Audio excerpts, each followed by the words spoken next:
दिखा रही हो? कम्बल ओढ़ लो। ये तो मेरे बेटे की आवाज है। मेरे दोनों बेटे यहाँ पर, दक्षु आड़ू और उसकी मम्मी जिंदा है। यहाँ क्या कर रहे हैं तुम्हें इस हालत में? सुनिए, आप लोग इस हालत में यहाँ पे क्या कर रहे हैं? आप लोगों के पास अपना घर नहीं है क्या? साहब, अगर घर होता तो हम यहाँ पे थोड़ी होते।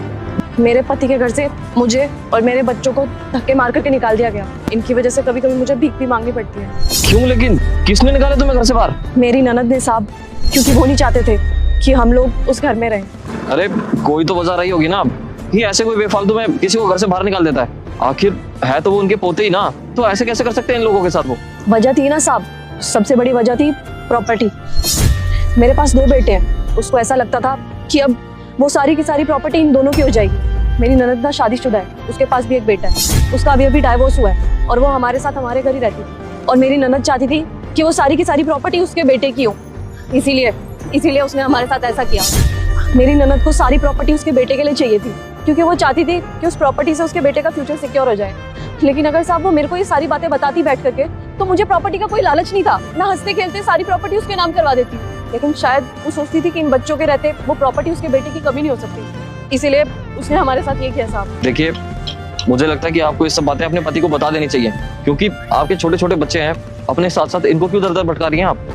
मैं उनको कुछ नहीं बता सकती, हम जैसे हैं ठीक है। देखो, अगर मेरी माँ और बहन गलत है ना, तो उनको सजा जरूर मिलेगी। मेरे बच्चे अब यहाँ पर मैंने आपको पहचाना कैसे नहीं? देखिए, आपको मैंने जो भी बताया ना आपकी मम्मी और आपकी बहन के बारे में, आप उनको इस बात की सजा बिल्कुल भी मत देना। देखिए, जो भी है जैसा भी है सब ठीक है। आप हमारे पास आ गए, हमें मिल गए, इससे बड़ी खुशी की बात और क्या हो सकती है? हम तो उम्मीद ही छोड़ चुके थे कि आप हमें कभी दोबारा मिलोगे भी। लेकिन अब जब आप सामने आ चुके हो तो मैं आपके सामने हाथ जोड़ती हूँ, दोबारा हमें छोड़ करके कभी मत जाना।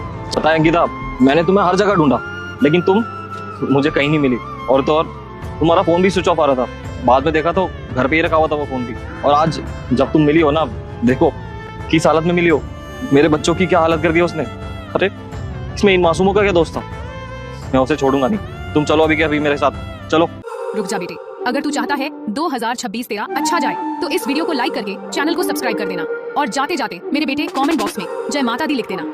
पर राहुल, बार बार कुछ नहीं है अंकिता, चलो मेरे साथ चलो।